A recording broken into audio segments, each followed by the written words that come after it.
अहिल्यानगरमध्ये MIDC पोलिसांची मोठी कारवाई, धारदार हत्यारांसह दहशत पसरवणारे आरोपी जेरबंद। नमस्कार, आपण पाहत आहात महाराष्ट्र जनता न्यूज। अहिल्यानगर ते मनमाड रोडवरील साईदीप हॉटेलच्या मागे हातात धारदार कोयता, कत्ती आणि चाकू घेऊन फिरणाऱ्या आणि लोकांमध्ये दहशत निर्माण करणाऱ्या 4 जणांना MIDC पोलीस ठाण्याच्या पथकाने ताब्यात घेतले।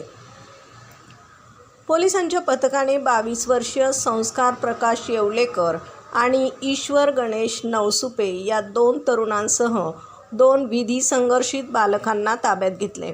आरोपींकडून धारदार कोयता, कत्ती, धारदार चाकू आणि 2 मोटारसायकल असा एकूण 1,20,000 रुपयांचा मुद्देमाल जप्त करण्यात आला आहे।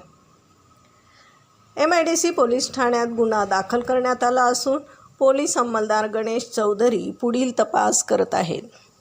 प्रतिनिधीसह महाराष्ट्र जनता न्यूज, अहिल्यानगर।